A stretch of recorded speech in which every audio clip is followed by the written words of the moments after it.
हृदयी शंकर साठवा, शिव शिव वाचे सतत आठवा, शिव शिव वाचे सतत आठवा, आणि गण आठवा तुझे काहे. नरजन्म जळावरील तरंग, नरजन्म जळावरील तरंग, सखा उमारंग जवळी करा. शिव शिव वाचे सतत आठवा, शिव शिव वाचे सतत आठवा, आणि गण आठवा तुझे काहे.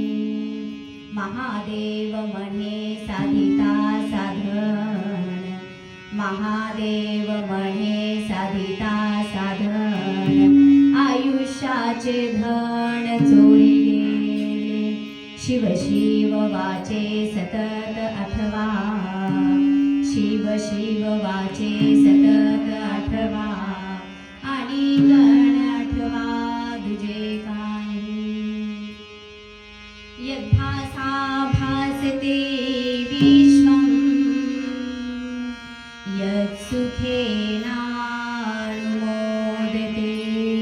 नमस्तस्मै गुणातीतं विभवाय परमात्मने अमृतार्थं प्रपन्नानां या सुविद्या प्रदायिनी अहर्निशमहं वन्दे तामीशान मनोरमा तामीशान मनोरमा तामीशान मनोरमा जय जयाजी सदाशिवा परब्रह्म द्वयानंद वैभवा नमो तुझ देवाधिदेवा परमेश्वरा जगद्गुरु आता नमोची शक्ती जी जगन्माता पार्वती अज्ञजना उत्तम गती जियेची अनुग्रहे वेदा परशिवा परब्रह्मा नेनवे तुझा महिमा साकार होणी आम्हा पूर्वीसी हेतु इच्छित श्री सद्गुरु कृपे करुण आधी नमो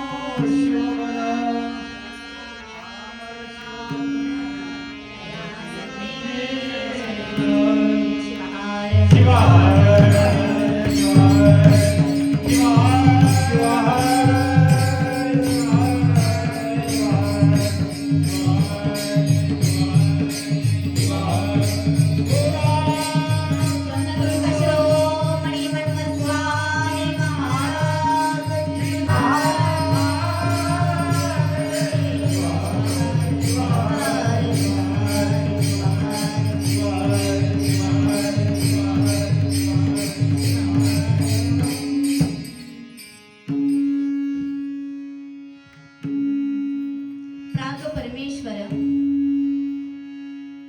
आकारण अवतारे भक्त वांचल कल्पतरु प्राण संजीवन पार्वती परमेश्वर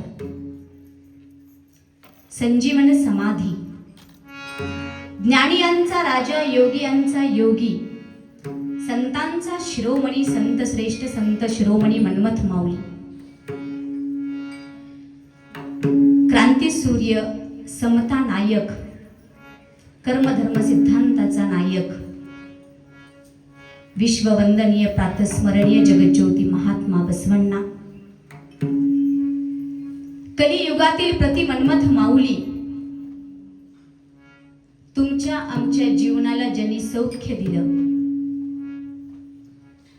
नव्हे महाराष्ट्र आंध्र प्रदेश तेलंगणा कर्नाटक या प्रत्येक राज्यामध्ये लिंगायताची एक स्वतंत्र अस्मिता जागवली मी कोण मी लिंगायत लिंगायत धर्म परम पावन ही ओळख ज्यांनी समंत मानव मात्राला दिली तेच या कलियुगातील 21व्या शतकातील संत राष्ट्रसंत वसुंधरा रत्न सद्गुरु शिवलिंग शिवाचार्य माऊलीच्या मंगल दिव्य पावन चरणावर अनंत कोटी कोटी प्रणिपात करते तद्वतच अखंड शिवनाम सप्ताह ग्रंथराज परमर्ष पारायण सोहळा वर्ष 27व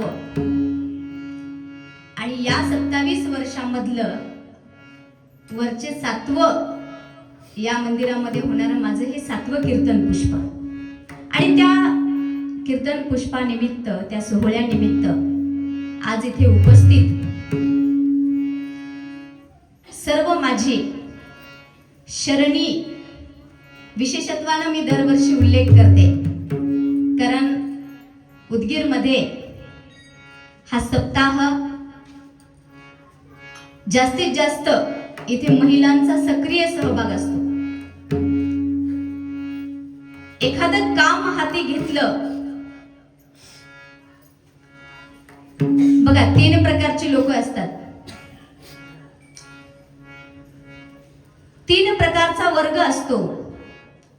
एखादं कार्य हाती घेतल्यानंतर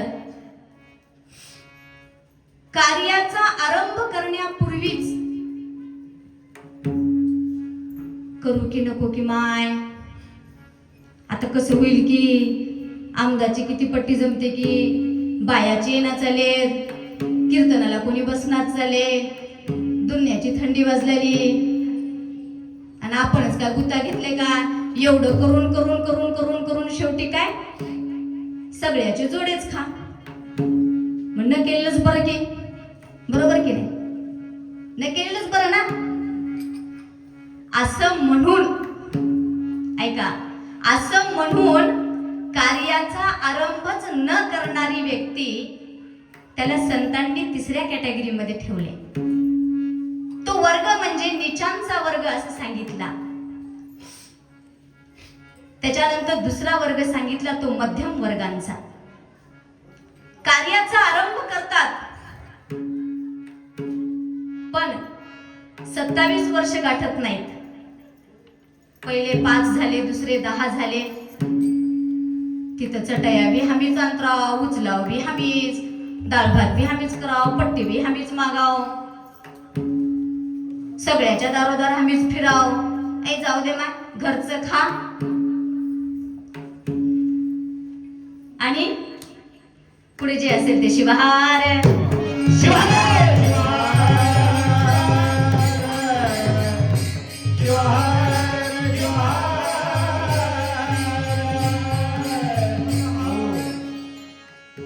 असं म्हणणारा कार्य सुरू करून विघ्न आल्यानंतर कार्य मध्येच थांबवणारा दुसरा वर्ग, त्याला संतांच्या भाषेत संतांनी कनिष्ठ वर्ग म्हटलेला आहे. नीच वर्ग, कनिष्ठ वर्ग. आणि कार्य सुरू झाल्यानंतर हाती घेतलेलं कार्य न परित्यजन्ति इति उत्तम वर्ग.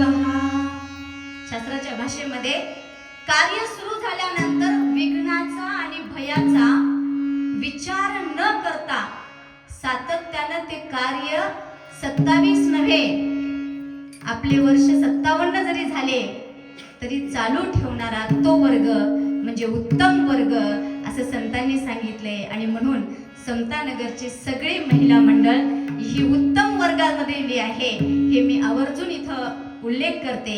आणि प्रस्तावनेमध्ये जास्ती वेळ न घालवता आपल्या सर्व शरण बांधव, शरण आणि शरणी आपल्या अंतःकरणातील स्थित परमात्मा त्या परशिवाला अनंत कोटी प्रणिपात करून माझ्या अल्पशा वाङ्मयाला, वाणीला इथे मी सुरुवात करते. बघा, प्रस्तुत प्राप्त प्रसंगी निवडलेला हा अभंग, खरं तर हा अभंग संत श्रेष्ठ महादेव प्रभूंचा. जीवनातल्या प्रत्येक अंगाला स्पर्श केलेले महादेव प्रभू, मग ते क्षेत्र कुठलेही असो, प्रत्येक क्षेत्रातला अनुभव वर्णन करणारे महादेव प्रभूंचे अभंग आहेत. आणि महादेव प्रभू हे तसं पाहिलं तर कलियुगातले संत. युग 4, सत्ययुग, त्रेतायुग, द्वापार युग आणि चौथा तो कलियुग. महादेव प्रभू हे सत्ययुगातले, त्रेतायुगातले, द्वापार युगातले नव्हते, पण कलियुगातले संत असूनही त्या तिन्ही युगातल्या उपासना पद्धतीचा, त्या तिन्ही युगातल्या धार्मिकतेचा, अनुष्ठानाचा, जपा तपाचा आणि सामान्य माणसाच्या जीवनाचा सुंदर असा अभ्यास करणारे संत म्हणजे संत श्रेष्ठ महादेव प्रभू. या अभंगाची रचना करताना महादेव प्रभूंनी अगदी पहिल्याच शब्दामध्ये सांगताना महादेव प्रभूंनी उल्लेख केला, कलियुगा माझी. महादेव प्रभूंना म्हणता आलं असतं सत्ययुगा माझी, त्रेतायुगा माझी, द्वापार युगा माझी. पण महादेव प्रभूंनी आवर्जून उल्लेख केला तो शब्दाच्या अभंगाची सुरुवात करताना पहिल्यांदा सांगितलं कलियुगा माझी. मग कलियुगा माझी सामान्य माणसाला साधन काय? प्रत्येक काळ, प्रत्येक युग आणि त्या युगामध्ये असलेल्या उपासना पद्धती ह्या वेगवेगळ्या होत्या. प्रत्येक युगातली उपासना पद्धती वेगळी, म्हणून त्या उपासना पद्धतीला आम्हाला नाव ठेवत बसायचं नाही. कधी काळी कधी युगामध्ये अश्वमेध यज्ञ होता, कोणत्या युगामध्ये वेगळ्या उपासना पद्धती होती, कठोर अशी तपसाधना होती, शारीरिक यातना होत्या.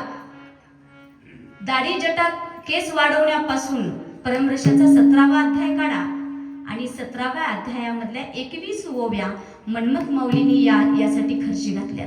म्हणजे प्रत्येक युगामधले गुरुचं वैशिष्ट्य सांगताना मन्मथ माऊली म्हणतात, एक ते तपा धाडिती, एक ते करकमळ साधिती, एक ते वासनी बैसविती, म्हणती की उठोच निघो. साधारणतः 21 ओव्या मन्मथ माऊलींनी खर्ची घातल्या. त्या 21 ओव्या म्हणजे प्रत्येक युगातलं उपासना पद्धती. मग गुरु अनेक प्रकारचे आहेत आणि उपासना पद्धती अनेक जरी असल्या तरी त्या सगळ्या उपासना पद्धती कलियुगामध्ये सामान्य माणसाला लागू पडणाऱ्या उपासना पद्धती नाहीत. आणि म्हणून महादेव प्रभूंनी कलियुगा माझी कोणती पद्धत सांगितली? पहिल्या कलियुगा माझी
शंकर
उपासना पद्धती आपण करू शकत नाही. देहाला यातना द्याव्यात, कष्ट द्यावेत आणि वेगवेगळ्या पद्धतीने जर आपण उपासना मार्ग अवलंबला तर त्यातून सहज देवाची प्राप्ती होईल की नाही सांगता येत नाही, कारण हे कलियुग चालू आहे. मग साध्या सोप्या सरळ मार्गाने देव मिळेल कसा? मुळात आम्ही नेहमी सांगत असतो, आपण हे सगळा खटाटोप करतो, पारायण करतो, सप्ताह उभा करतो. आज 27 वर्ष झाले आपण सातत्याने शिवपाठ भजन आहे, गाथा आहे, गाथा भजन आहे, परमदर्श पारायण आहे, मधला वेळ प्रवचन आहे, संध्याकाळी कीर्तन आहे. मग हे सगळं का करायचं? तर याचं उत्तर एकच संतांनी सांगितले, देव मिळावा म्हणून काही करतोय का? देव मिळावा म्हणून काही आहे का? देव मिळालेला आहे, फक्त मिळालेला देव कळावा याच्यासाठी धर्म आहे, याच्यासाठी आचरण पद्धती आहे. मिळालेला देव कळावा याच्यासाठी अखंड शिवनाम सप्ताह आहे, मिळालेला देव कळावा याच्यासाठी कीर्तन आहे. शिवहार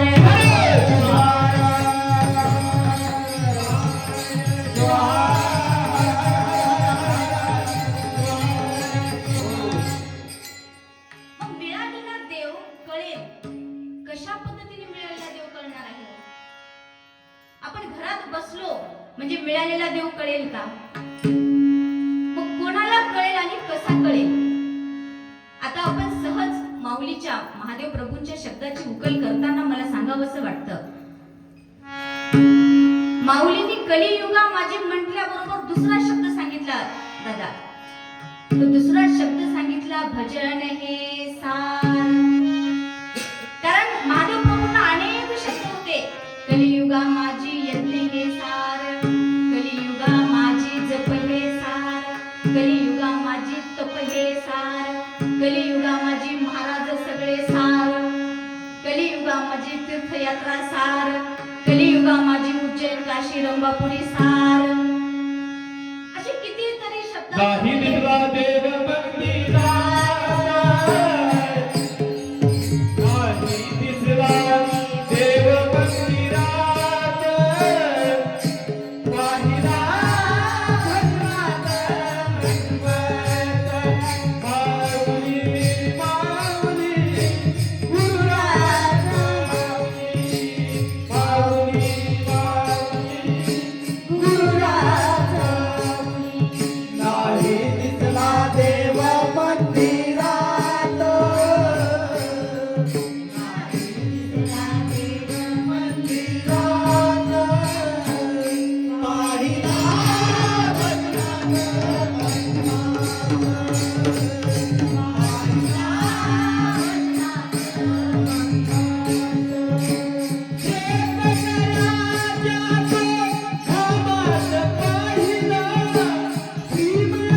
ते बाई 12:30 वाजेपर्यंत सुरूच दिल नाही.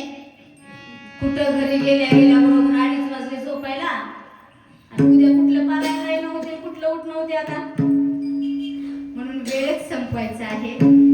माझा वेळ 9 ते 11चा आहे, 11च्या पुढे कीर्तन जाऊ देणार नाही. शिवहार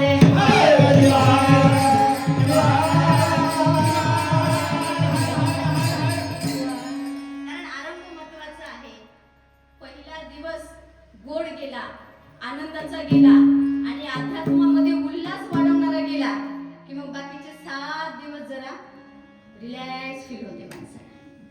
आणि म्हणून मी आपल्याला सांगत होते, कारण आम्हाला अभंग सोडून लहानपणापासूनच सवय आहे. आणि म्हणून अभंगाला धरून सांगताना मी सांगते, कलियुगा माझी भजन हे सार. दुसरा महत्वाचा शब्द माऊलीने सांगितला, भजन हे सार. त्याचं कारण असं आहे महाराज, याचं कारण सांगताना माऊलीने जे पहिलं चरण वापरलं, कलियुगा माझी भजन हे सार. कारण का? भजनामुळे काय होते? हृदयी शंकर. भजनामुळे काय होते तर माणसाचं जे हृदय आहे ते हृदय निर्मळ होते. आणि ते निर्मळ का होते? कारण भजनकरी जे आहेत त्यांची संगती जीवनामध्ये दुर्लभ आहे. भजनकऱ्यांची सत्संगाची संगती दुर्लभ आहे. सगळ्याला भजन करतं का? होता उदगीरमध्ये एवढी जनता, जाऊ द्या समतानगरमध्ये किती लोक आहेत. तुम्ही परवा निवडणुकीला पाहिलं असेल, नाही बोलवलं तरी लोक पाठीमागे पळत होते. बाजा वाजलं ना वाजल्या की सगळ्या बाया मागे. त्यांची ढोलकी वाजली ना वाजली, बोलवा ना बोलवा, फोन करू यायचे लोक. त्यात मलाही बरेच फोन आले, ताई तुम्ही आहात का? मी म्हणले मी नाही. ते एकदाच गेले होते, ते फारच जावं लागलं नवऱ्यासाठी, वरून आदेश आला म्हणून जावं लागलं. आता नाही. शिवहार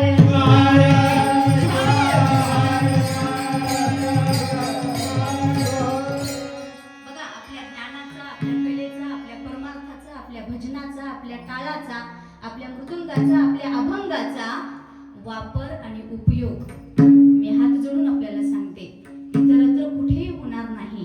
आणि त्याचा अनावश्यक वापर होणार नाही याची काळजी आपण भजनकर्यांनी आणि आध्यात्मिक लोकांनी घेतली पाहिजे. मी आपल्याला सांगत होते सूचक शब्दामध्ये की भजन हे सार, हृदयी शंकर साठवावा. माऊलींना अनेक शब्दांचा उलगडा करता आला असता. हृदयी म्हणण्याऐवजी मंदिरात देव साठवावा, राऊळी देव साठवावा, तीर्थयात्रेत देव साठवावा नाही. याच्यापेक्षा सगळ्यापेक्षाही महादेव प्रभूंनी हृदयाला महत्व दिलं. त्याचं कारण 10:30 वाजले. कारण याचं कारण असं की माणसाचं सगळ्यात निर्मळ जर गोष्ट काय असेल, माझे हृदय, आणि सगळ्यात मोठं जर काय असेल तर ते माणसाचं हृदय आहे. ते निर्मळ करण्यासाठी त्याला आवश्यकता आहे ती संतांच्या संगतीची, त्याला आवश्यकता आहे ती सत्संगाची. आणि हृदय निर्मळ होण्यासाठी भजन हे कलियुगातलं सर्वात सुंदर साधन आहे. त्याचं कारण असं बघा, आमदार असो, खासदार असो, नगराध्यक्ष असो, नगराध्यक्षा म्हणते आता महिला आहे, या सगळ्यांना आपण विचारा की तुम्ही सुखी आहात का? तुम्ही सुखी आहात का? बाई तुम्ही तर एवढ्या मोठ्या नगराचे अध्यक्ष झाला, सुखी आहात का? साहेब तुम्ही सुखी आहात का? बरं, भजन करणारे सुखी आहेत का? मी सुखी आहे का? जगातला श्रीमंत माणूसही सुखी नाही आणि जगातला सर्वात गरीब माणूसही सुखी नाही. मग सर्वात सुखी असा कोण आहे? सुखे असा ग्रहाश्रमी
दादासारखे गायक मिळाले, कीर्तन कितीही करावं वाटतं, कितीही लांब थांबवा वाटतं.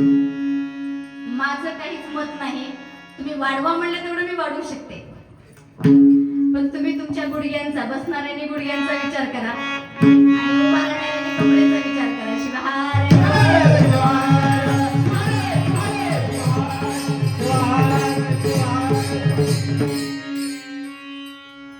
सुखे असा ग्रहाश्रमी लक्ष्मणावा शंकरनामे. आणि म्हणून मग जगातल्या पाठीवर सुखी माणूस कोण? तर सुखी माणूस हा संन्यासी आहे म्हणजे सुखी नाही. सुख हे सर्व साधू संतांनी किंवा लक्ष्मण महाराज असतील, महादेव प्रभू असतील, संत ज्ञानेश्वर असतील किंवा संत एकनाथ महाराज असतील, संत तुकाराम महाराज असतील, या प्रत्येकाने संसारातल्या सुखाला एक वेगळी परिणती दिली. आणि मग ते संसाराचं सुख, मग माणूस श्रीमंत कोणता?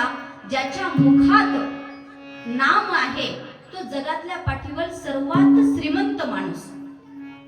बघा, मी आपांना मागच्या 20 वर्षापासून पाहते.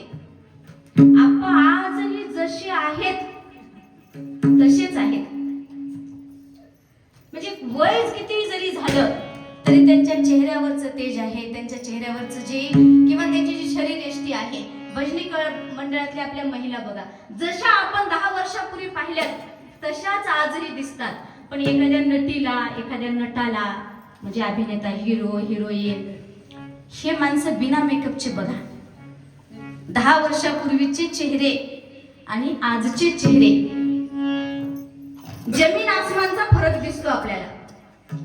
आणि आपण साधी क्रीम नसते, साधं पावडर नसते, विभूतीचे पट्टे, 3 पट्टे डोक्यावरती, कपाळावरती, गळ्यात लिंगमुखी नाम, ही चेहरे जशी आहेत तशी आणखीन उजळूनच दिसतात. हा वैभव आहे.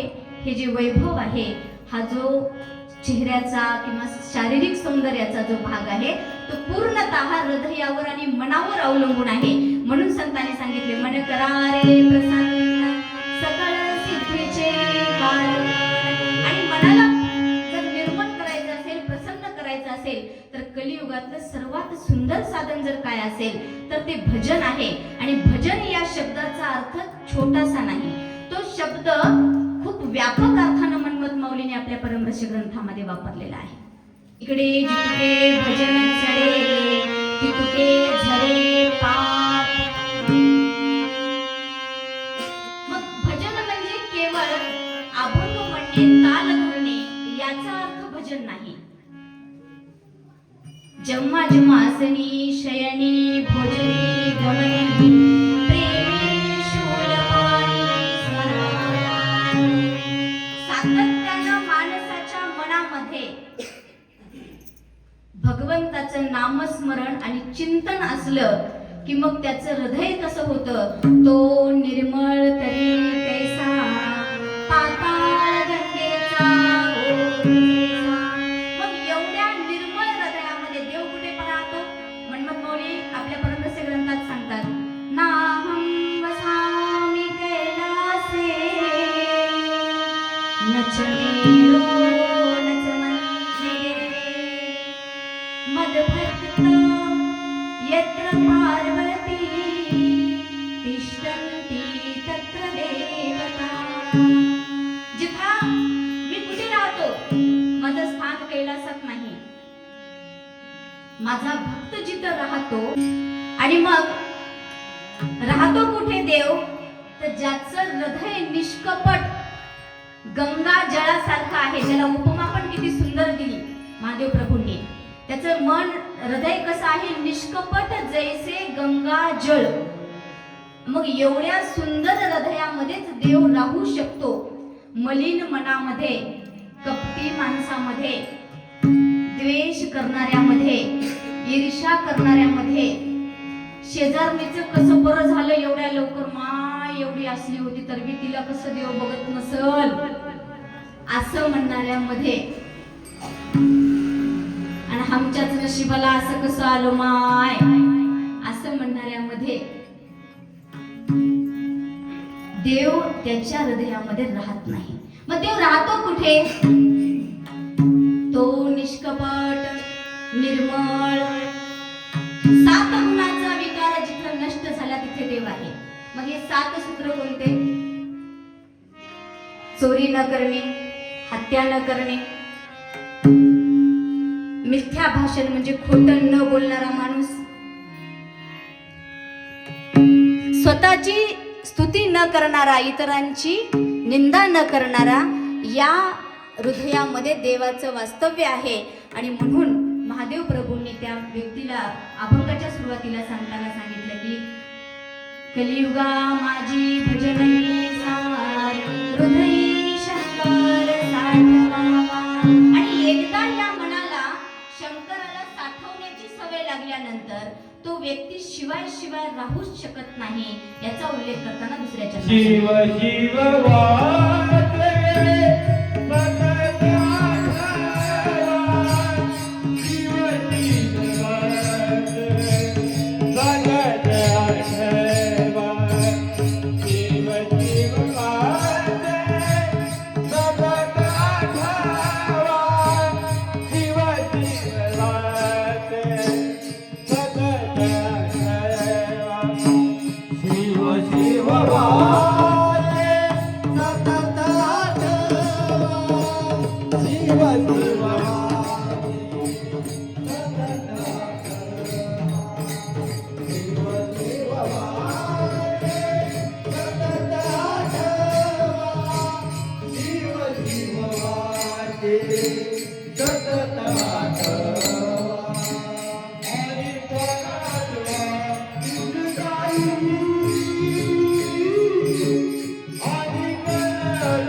पाहिल्याबरोबर ओळखायला आलं पाहिजे हे शिवाचार्य आहेत. पाहिल्याबरोबर वेश कुठे ओळखायला आलं पाहिजे हे भजनकरी आहेत. शिवहार याचं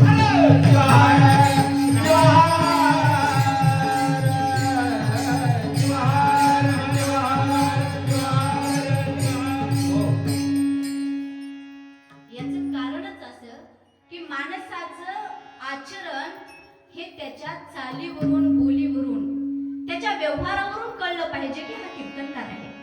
त्याच्या व्यवहारावरून कळलं पाहिजे की हा भजनकरी आहे. नाहीतर सामान्य माणसामध्ये, इतर लोकांमध्ये भजनकऱ्यामध्ये फरक काय?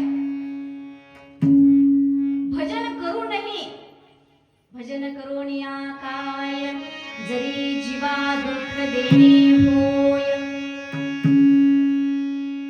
आयुष्यभर भजन करून आमच्या आचारामध्ये दया निर्माण होत नसेल, आयुष्यभर भजन करून घरच्या माणसाच्या वेदना पाहून आपल्या संवेदना जाग्या होत नसतील, तर त्या भजनाला अर्थ काय? आयुष्यभर मंदिरात बसून जर आमच्या शब्दामध्ये विवेक नसेल, आमच्या वागण्यात दया नसेल, इतरांचं दुःख पाहून दुःख वाटत नसेल आणि इतरांचं सुख पाहून सुख का दुःख काय वाटत नसावं. हल्ली इतरांचं सुख पाहून सुख वाटत नाही, इतरांचं सुख पाहून दुःख वाटतं.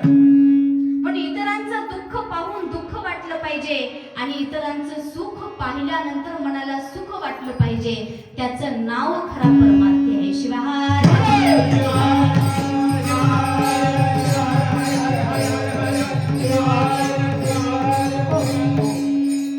आणि हा माणूस ओळखताना कसा ओळखावा याची परिणिती सांगताना महादेव प्रभू म्हणतात, शिव शिव वाचे सतत आठवा आणि कारण हा शिव कसा आहे, याचं नामस्मरण कसं आहे बघा. परवा आम्ही येळावस जे 8-15 दिवसापूर्वी समजा बैलगाडीमध्ये बसून, बऱ्याच वर्षापूर्वी तो प्रसंग आला, बैलगाडीमध्ये बसून शेताला जाण्याचा. शेतकऱ्यांनी ते सगळं बैलगाडीमध्ये साहित्य ठेवलं, भजी, आंबील, भाकरी, रोटी, जे काही आहे ते सगळं. एवढं छान वाटत होतं की चला आता गेल्या गेल्या बरोबर एवढं छान आपल्याला सगळं मस्त शेतात बसून बैलगाडीत जाण्याचा आनंद. सगळं त्या शेतकऱ्यांनी बैलगाडीमध्ये घेतलं, बैल लावली, त्याचं ते काय व्यसन असते, काय जे काही आता शेतकऱ्यांना ते सगळं माहिती आहे. आम्ही शेतकरीच पण ते विसरलो आता त्याला काय म्हणतात ते सगळं केलं आणि गाडी हाकायला लागली. पुढे गेल्यानंतर गाडीचं चाक गळून पडलं. त्याचं कारण काय? काय म्हणत दादा, कारण काय असावं गाडीचं चाक गळण्याचं? शेतकऱ्यांनी आरी गाडीची आरी, बैलगाडीची आरी गळून पडण्याचं कारण काय असेल? छोटस कारण आहे, ते कारण फारसं लक्षातही येत नाही. शेतकऱ्यांनी छोटीशी खीळ जी असते, खीळ, त्या आरीला बसवायची खीळ लावायचं विसरला आणि सगळं काही तिथं काय झालं, सगळे आनंदावर विरझान. तसं माणसाच्या जीवनामध्ये शिवनाम हे देहाला बसवलेलं, मनाला बसवलेलं खीळ आहे. लक्षात घ्या, ते खीळ जर आपल्याकडे नसेल तर माणूस म्हणून घेण्याच्या पात्रतेची आपण राहत नाही. शरीर रोगाचं भांडार आहे, रोगाचं माहेर आहे. अवतीभोवती असलेले सगळे संत सज्जन, घरातले लोक असतील, सर्व मायेचे ममतेचे आहेत, संगतीचे. भौतिक जीवनातला प्रत्येक घटक, मग स्वतःचा विकास, आत्मविकास साधायचा असेल तर माणसाने साधा सहज या युगामध्ये मोठी साधनं, दुसरी साधनं आपण करू शकत नाही. तेवढा वेळही आपल्याकडे नाही. आता बघा, कधी कधी ज्योतिषशास्त्राचा हल्ली ते फार फॅड चालले बरं का. सहज अनावधानाने मी आपल्याला सांगते, माणसावर संकट आलं न आलं, आपण लगेच जन्मपत्रिका काढायला घेऊन जातो आणि एखाद्यांच्या समोर पौरोहित्याकडे बसतो. मी तुम्हाला विज्ञान म्हणून सांगते, मी तुम्हाला गंमत म्हणून सांगते. आणि आपण लक्षपूर्वक ऐकावं ही माझी विनंती पण करते. आम्ही आप्पाला विचारलो होतो राष्ट्रसंतांना, आपा ग्रहांचा प्रभाव जीवनावर किती असतो? बघा, ग्रहांचा प्रभाव जीवनावर किती असतो? आता तसं पाहिलं तर शिवयोग शास्त्रामध्ये आपण जर अभ्यास केला तर परमर्ष ग्रंथामध्ये शिवपाठामध्ये अख्ख्या मन्मथ स्वामीच्या, लक्ष्मण महाराजांच्या, महादेव प्रभूंच्या अभंग कोणाचेही काढा शिवसंप्रदायातले, किंबहुना ज्ञानेश्वर माऊलीचे ज्ञानेश्वरी काढा, कुठेही छोटासाही उल्लेख आढळत नाही की ज्योतिषाचार्याकडे जाऊन याचा उपाय शोधा. पण तरीही कलियुगामध्ये त्याचं खूळ एवढं वाढले, काही झालं ना झालं की माणसं कोण्या ग्रहाचा प्रभाव आहे हे विचारतात.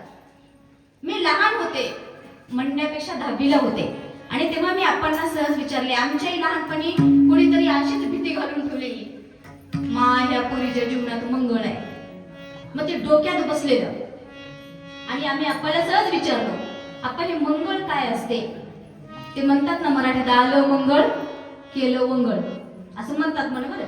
मग ती भीती बसलेली. मी तुम्हाला ज्योतिषाचार्य 5-10 मिनिटात सांगते, कारण आता आपण त्याच्या आहारी जात आहोत. सुशिक्षित जेवढे माझे फ्रेंड सर्कल आहेत, जेवढ्या माझ्या मैत्रिणी आहेत, ते सगळे ज्योतिषाच्या आहारी गेलेले आहेत. आणि त्याचं कारण सांगते मी तुम्हाला की आपल्याला लिंगायतांना कुठलाच विटाळ नाही. लिंगायत धर्म परम पावन, तोन जाणावा इतरा समान, भावी रक्षण करिता आचार, रक्षे शंकर तयात.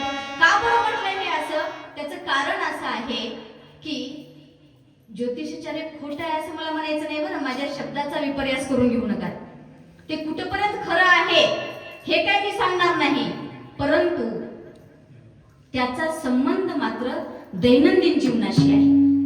मग एकदा आपल्याला विचारलं की आपण म्हटलं की त्यांचं काम ते करतात बेटा, ग्रह आहेत फिरत राहतात. मग आपण म्हणाले, माझ्या जीवनात माझे ग्रह जेवढे गरगर फिरतात, बघा लक्षात घ्या, माझे ग्रह जेवढे गरगर फिरतात तेवढे कोणाचे फिरत नसतील बेटा म्हणले. सातत्याने ग्रह फिरत आहेत. जन्मलो 2.5 वर्षाचा होतो तेव्हा आईनं मला माऊलीच्या पदरात टाकले. आईचं दूध प्यायचं सोडून मी आपणच्या गुरुचरणेच्या सेवेत आलो. 2.5 वर्षाचं आईचा स्पर्श शरीराला हवा असतो तेव्हा माऊलीने माझा त्याग केला. किती मोठा ग्रह फिरला. 7 ते 8 वर्षामध्ये शिवयोग साधने करत झालो. घोडीवर स्वार झालो. घोडी मला कुठं घेऊन गेली आणि शेतामध्ये जाऊन पडलो. किती मोठा ग्रह फिरला. वयाचे 14-15 वर्ष होतात. आजूबाजूची मंडळी त्रास द्यायला लागली. घरातून फक्त 50 ते 60 रुपये घेतलो आणि प्रवासाला निघालो. किती मोठा ग्रह फिरला. हिमालयामध्ये तपस्या केली 2.5 वर्ष. जनावराच्या कातडीसारखी कातडी एवढी जाड झाली. किती मोठा ग्रह फिरला असेल.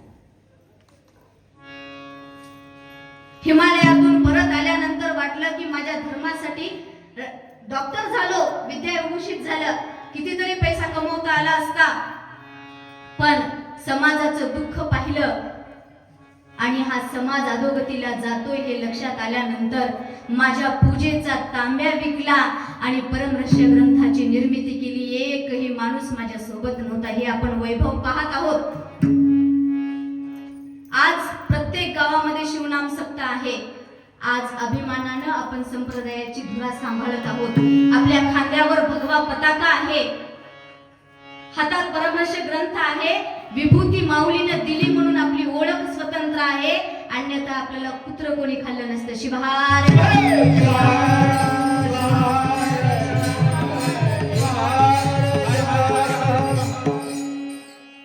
याच परमर्ष ग्रंथाचा निर्मितीसाठी कोणालाही 1 रुपया मागितला नाही. माझ्याकडे जे होतं ते मी दिलं.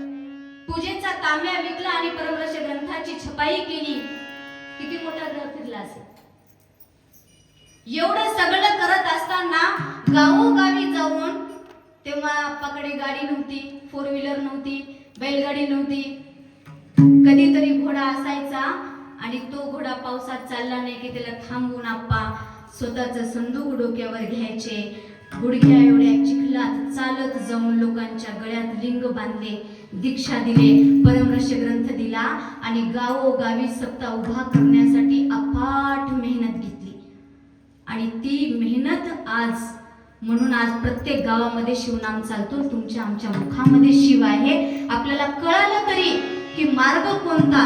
माऊलीने सांगितलं मार्गनिका मार्गनिका मार्गनिका मनमारी ते हाकाय.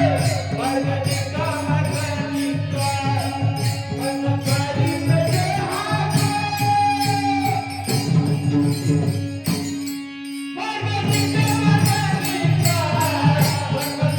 मनमारी ते हाकाय.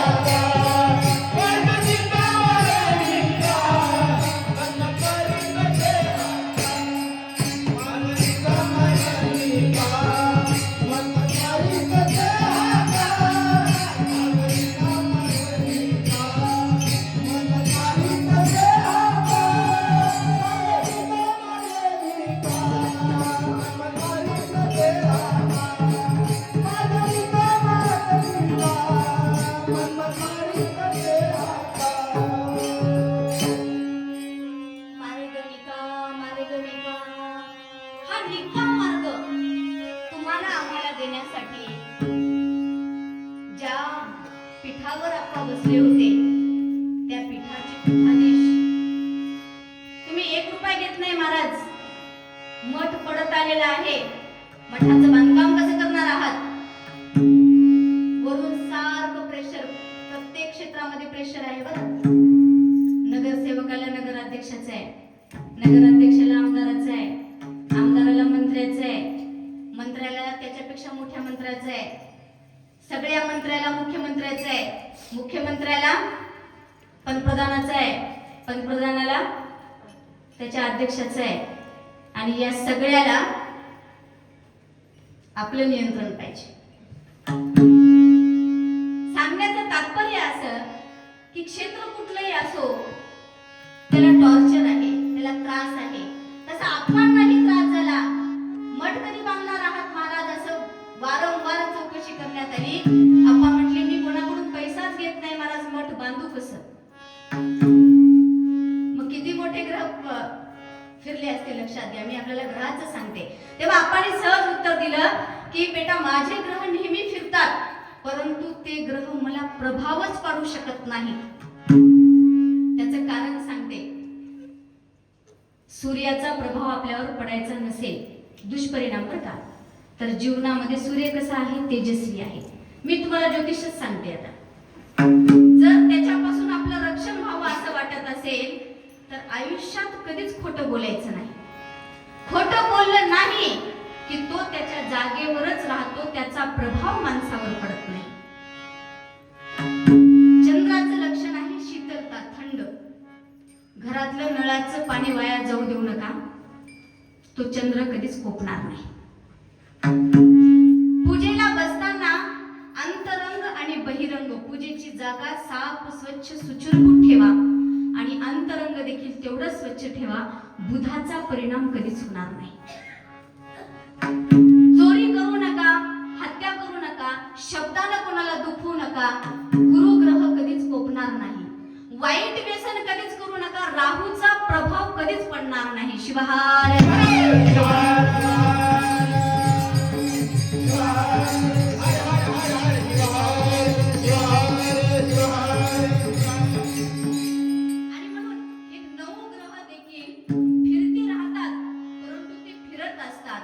ते कोणाभोवती फिरतात माहितीये का, ज्याच्याकडे अवलक्षण आहे, जो माणूस अवगुणी आहे त्याला ग्रहाचा प्रभाव होतो. मग शिवभक्ताला ग्रहाचा प्रभाव होत नाही.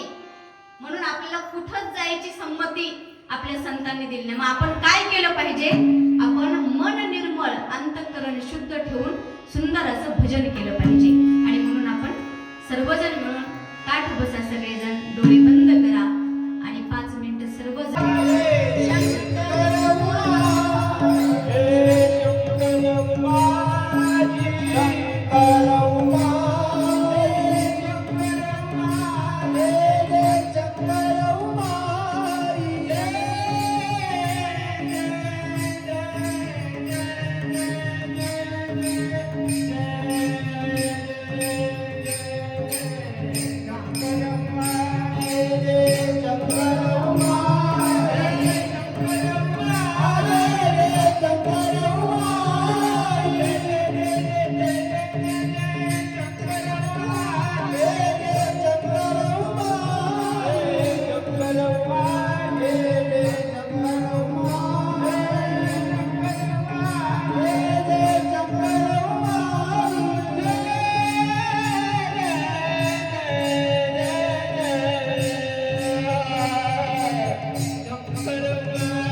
म्हणजे दुसरं तिसरं काहीही नसून मनाचं परिवर्तन होणं, याचं नाव परमार्थ. मी आज जिथं आहे तेच जर मी उद्याही असेल तर माझा परमार्थ नाही. बघा, जगज्योती महात्मा बसवांना दीक्षा देत होते. दीक्षा 5 मिनिटाचाच वेळ घेते. 11 वाजता संपवाय. काय झालं? तिकडे गेले वाटलं का? शिवहार आहे.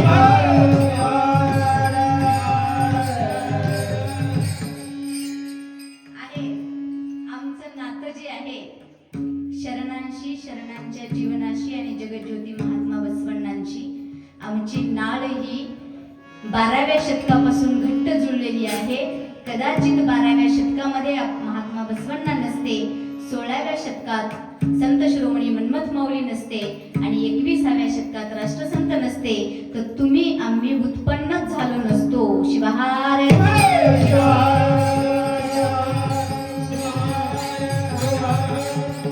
आणि म्हणून जगज्योती महात्मा बसवण्णा एके ठिकाणी दीक्षा द्यायचं काम करत होते. दीक्षा देत असताना मी मनाचं परिवर्तन सांगते आणि देव कोणाला भेटतो या अभंगाचा पूर्वार्ध संपलेला आहे. उत्तरार्ध सांगून अभंगाचा शेवट करते. केवळ 3 मिनिटाचा वेळ मी आपल्या घेते आहे. आपला म्हणण्यापेक्षा माझाच मी देते आहे. शिवहार. 11ला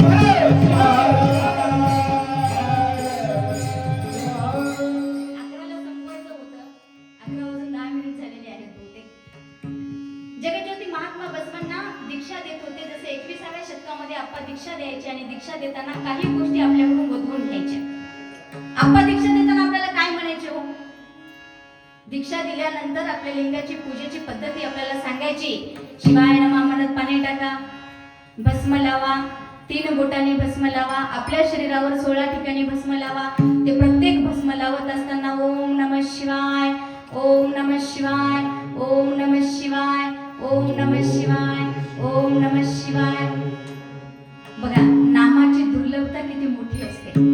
नाम सहज होत नाही हो, सगळ्याला घडत नाही. मृदंगातून आवाज आला शिवाय नमः, पेटीच्या स्वरामधून आवाज आला ओम नमः शिवाय, टाळकऱ्याच्या मुखातून आला ओम नमः शिवाय, पण बसलेले एक बी माऊली म्हणली नाही ओम नमः शिवाय. शिवहार.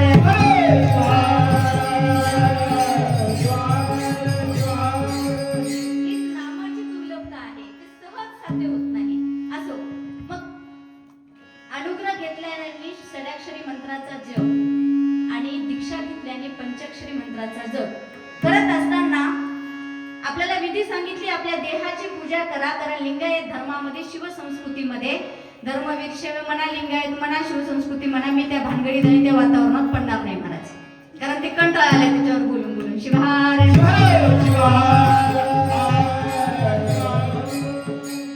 काही म्हणा, वीरशैव म्हणा, लिंगायत म्हणा, शिवसंस्कृती म्हणा, मी आता इथं मधला मार्ग म्हणून शिवसंस्कृती सांगते. शिवसंस्कृतीमध्ये देह हा देवालय मांडलेला आहे. आपल्या धर्मामध्ये 5 सुतक 5 विटाळ हे सगळीकडे मानतात, पण लिंगायताला जन्मसूतक नाही, मरणसूतक नाही, रजसूतक नाही, कुठलेही सूतक नाही, कुठला विटाळ नाही. आपल्याला 2च विटाळ आहेत, परद्रव्य परनारी याचा विटाळ. हे 2 विटाळ जर सोडले तर लिंगायत धर्मात, शिवसंस्कृतीमध्ये 3रा विटाळ नाही. मी आपल्याला सांगत होते की आपल्याला आपला देह कसा सुंदर आणि धर्म कसा श्रेष्ठ आहे. जगज्योती महात्मा बसवांना दीक्षा द्यायची. आप्पा दीक्षा देताना आपल्याकडनं काही शब्द म्हणवून घेतलेले आहेत. तुम्ही जर दीक्षा घेतलेली किती लोक आहेत आप्पाकडून हात वर करावं. आपल्या म्हणजे सगळेच आहेत जवळपास.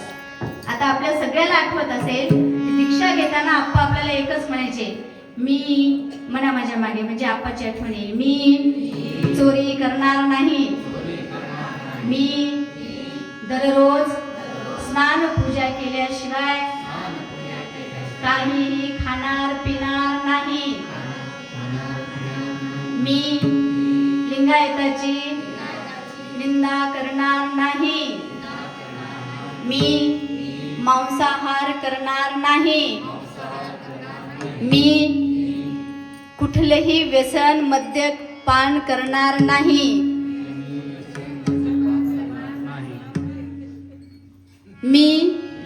गळ्यातला लिंग काढून खुंटीला ठेवणार नाही. बघा, ज्यानं हे सगळं करते त्याच्या आवाजामध्ये स्पष्टता होती महाराज. त्यानं स्पष्टपणे म्हटले.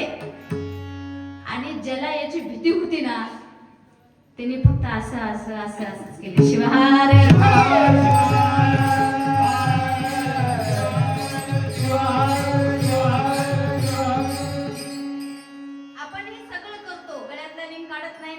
आम्ही काढतच नाही. आम्ही मद्यपान करत नाही, आम्ही मांसाहार करत नाही, आम्ही खोटं बोलत नाही, आम्ही चोरी करत नाही, आम्ही हत्या करत नाही, आम्ही इतरांची निंदा करत नाही, आम्ही स्वतःची स्तुती करत नाही. आम्ही कोणाची स्तुती करतो? जो कल्याणाची देवता आहे त्याची स्तुती करतो. आणि म्हणून बसवण्णा असं दीक्षा देत होते. दीक्षा देताना जसं आपण हे सगळं म्हटलं तसं बसवण्णा देखील लिंगाची दीक्षा देताना आपल्या शिष्यांना हेच मंत्र म्हणून घेत होते.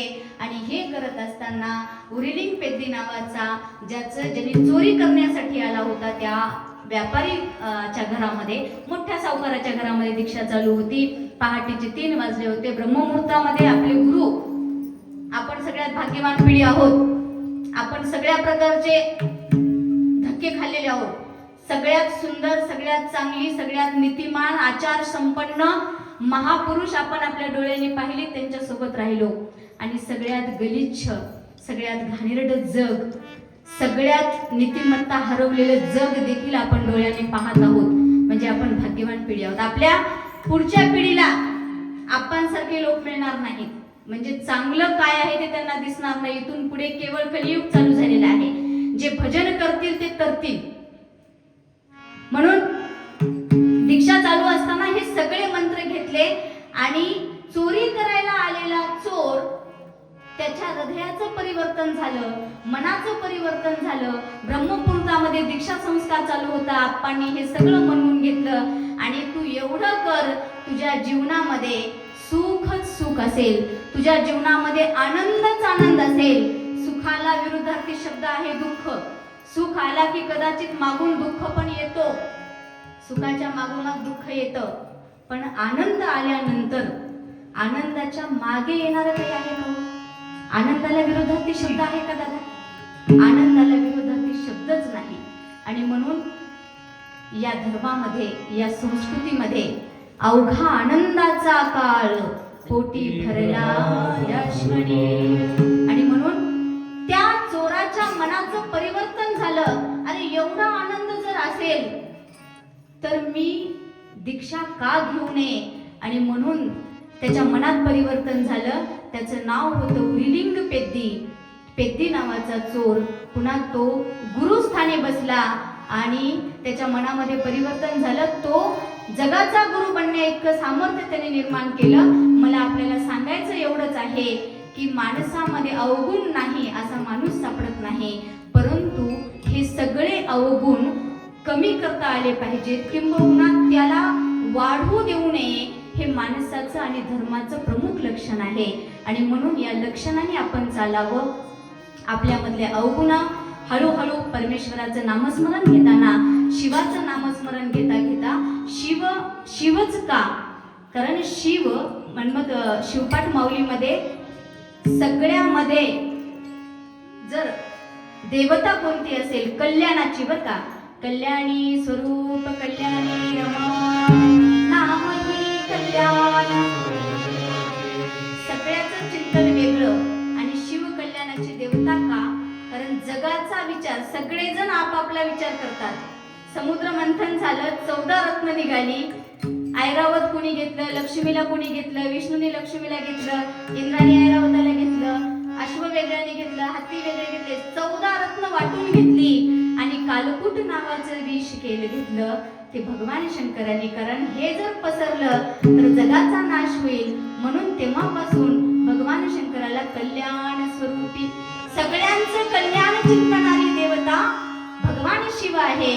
आणि म्हणून त्या शिवाचं नामस्मरण घेतल्यानंतर आपल्याही जीवनाचं कल्याण होईल. हे शाश्वत सत्य आहे. कल्याणामध्ये आनंद आहे, नामस्मरणामध्ये आनंदी आनंद आहे. आणि म्हणून आपल्या सर्वांच्या मुखातून हा पहिला दिवस पहिल्या दिवसामध्ये गुण कीर्तन आणि नामकीर्तन करतात.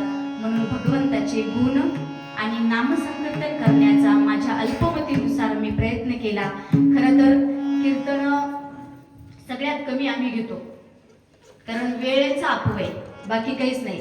आता 2 वर्षानंतर पहिल्यांदा कीर्तन, त्याच्यामुळं कदाचित कुठेतरी सातत्य असेल, किंबहुना साधना कमी पडत असेल, शब्दांचा कुठेतरी कमी जास्त उल्लेख होत असेल, जेही काही माझ्यामध्ये माझ्या वाणीमध्ये किंबहुना अभंगाची सोडून करताना वाङ्मयामध्ये जी काही सेवा झाली ती प्रत्येक सेवा राष्ट्रसंत शिवलिंग शिवाचार्य माऊलीची आहे. जे योग्य आहे ते माऊलीचं आहे आणि जे अयोग्य आहे ती माझ्या स्वतःचीच उपलब्धी आहे. आणि म्हणून मी आपल्या सर्वांना माझी झालेली वाङ्मयीन सेवा करत असताना जर कोणाच्या भावना मन दुखावला असेल किंबहुना अयोग्य काही वाटत असेल तर ती माझं म्हणून मला सोडा. जे योग्य आहे ते आपण स्वीकारावं एवढी विनंती करते आणि माझ्या वाणीला आपल्या सर्वांचं परत एकदा अभिष्ट चिंतन करते.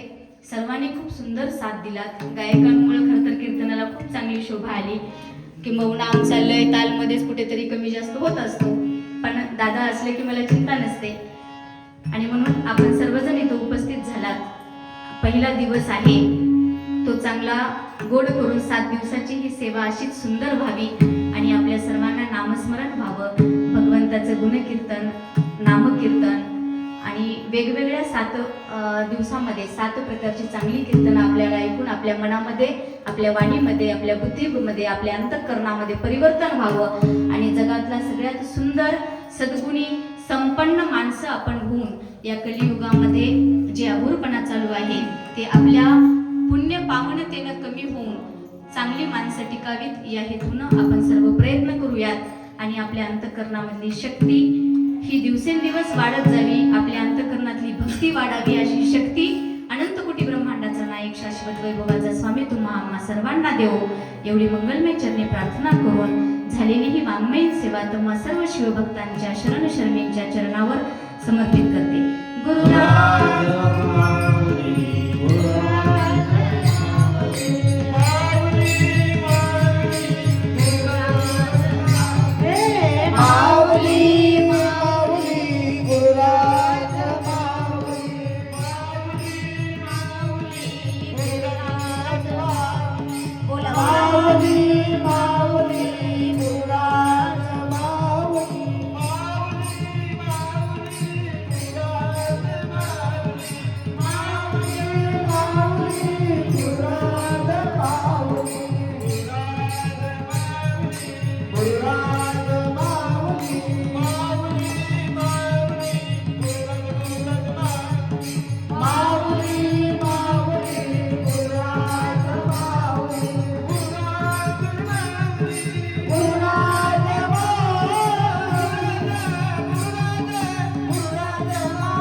Guru